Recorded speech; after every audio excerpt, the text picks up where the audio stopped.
Amigos, bienvenidos a un video más aquí en su canal, Historia y Leyendas de Culiacán, que en esta ocasión les presenta la segunda parte del tema de la importancia de la calle Miguel Hidalgo en el antiguo Culiacán. Así que vamos al intro y al video.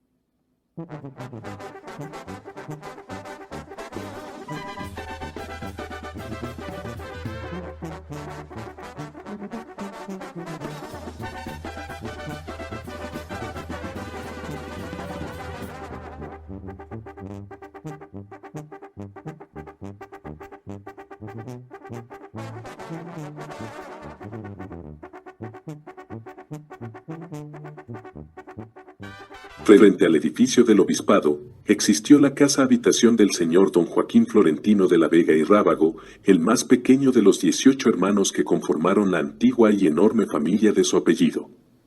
Don Joaquín estaba casado con doña Guadalupe Bringas Avilés.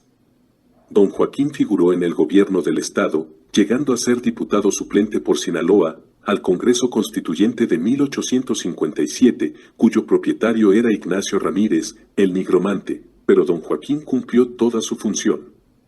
El mismo señor de la Vega desempeñó, en diversas épocas, el cargo de prefecto del distrito de Culiacán y como tal, se hizo querer y respetar de su pueblo.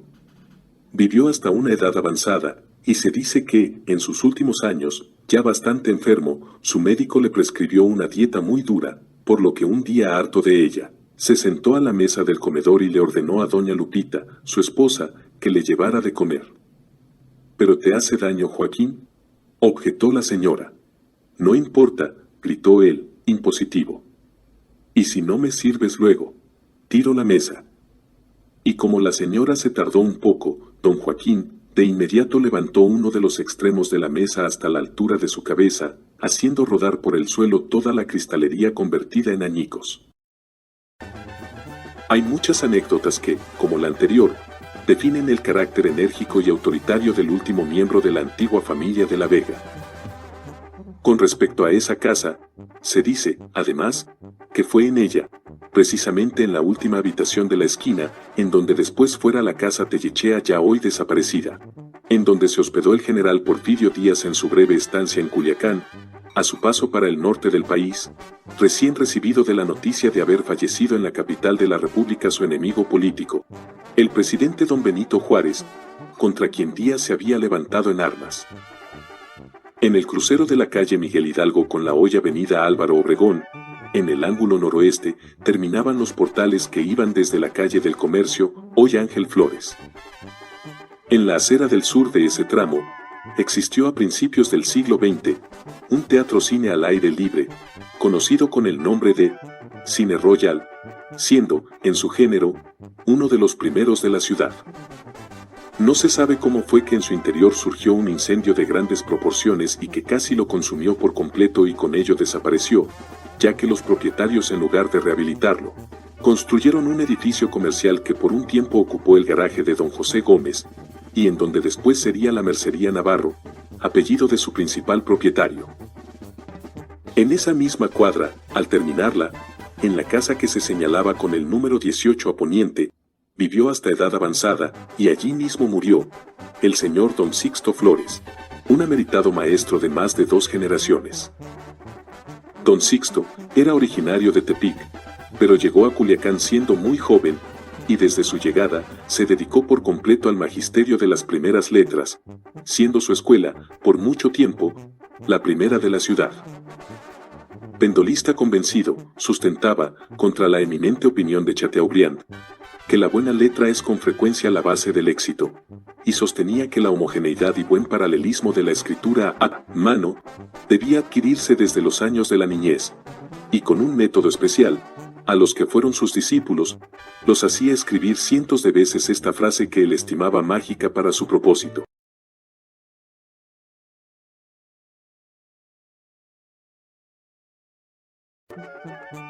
Caminamos lentamente, mañana por mañana, por el camino angosto de la virtud, y afirmaba convencido que quien hiciera a la perfección aquella frase, tenía mucho adelantado para su mejor fin. Hay varias anécdotas sobre su ingenio y dignidad como la siguiente. Cierto día que el salón de la escuela como siempre estaba repleto de alumnos, estrechados los unos a los otros en las incómodas bancas.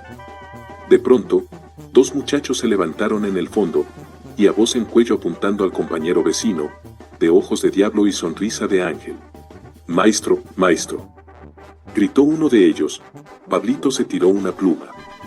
«Ventos corruptus», en la vulgar definición latina.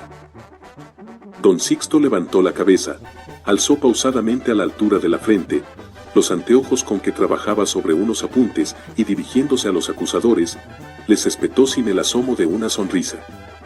«Apresúrense pues, ustedes a recoger esa pluma, para que les sirva en las planas que están haciendo». El salón estalló en una carcajada general, que de inmediato fue apagada por la enérgica campanilla del maestro. A costa de esfuerzos y sufrimientos, Don Sixto levantó la finca de 2 pisos, de mala construcción, pero bien ubicada. Enfrente de la casa de Don Sixto Flores existía el ya antes mencionado edificio conocido por Mesón del Refugio, en el que, por la vecindad del mercado, llegaban a hospedarse con sus recuas y mercancías, quienes llevaban metales preciosos o productos de consumo a la ciudad. La vieja construcción ocupaba el local de la después Casa Comercial Vizcaíno y sustituía, por su mejor ubicación como hospedería, al ya decaído Mesón de San Carlos, que estaba en la esquina de la calle Buelna y la avenida del Águila, hoy Jesús G. Andrade, en el que, por cierto, con los necesarios acondicionamientos, estuvo por un tiempo instalado el Colegio Civil Rosales, bajo la dirección del ingeniero Don Luis G. Orozco. Posteriormente, el Mesón del Refugio fue dividido en pequeños locales que ocuparon comerciantes y artesanos, y no fue sino hasta tiempo relativamente reciente que se derrumbó y en su lugar se construyó la Casa Vizcaíno.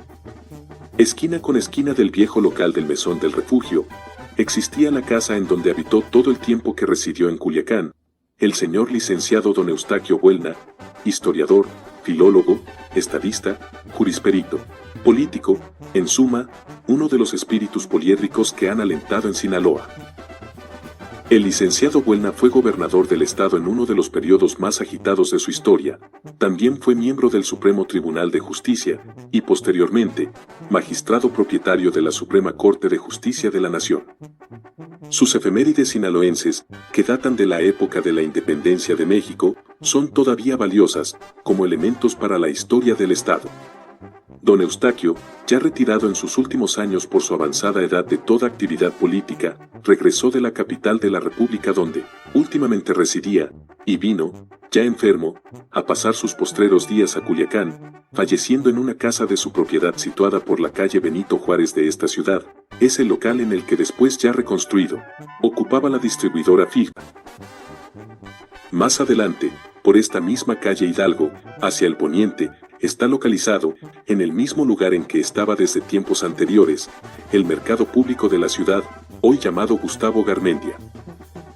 Enfrente del mercado, se levantaba una construcción de 2 pisos, que aún existe, propiedad de la familia Amador. La parte alta la ocupaba la familia, y la parte baja se destinaba a locales de comercio.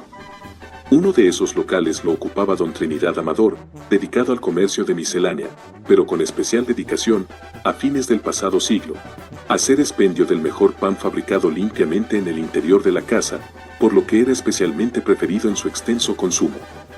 El pan de Amador, así popularmente llamado, fue en su tiempo algo tan apreciado en Culiacán, que no había nadie entre las diversas clases sociales que no hubiera llegado a degustarlo.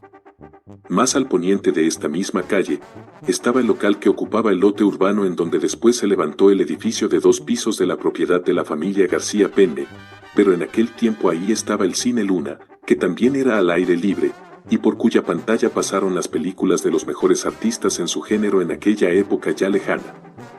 Y bueno, ya pasada la avenida Morelos, antes llamada calle del Indio Triste, solo existían hasta la terminación de la rúa hacia el poniente, fincas más o menos antiguas, salvo la magnífica finca del señor Jerónimo Vidales, primer gerente de la Junta de Agua, pero que también se considera relativamente nueva para aquellos tiempos. En síntesis, esta calle hoy conocida por Miguel Hidalgo, limitaba hacia el sur, lo que se llamaba el antiguo Culiacán.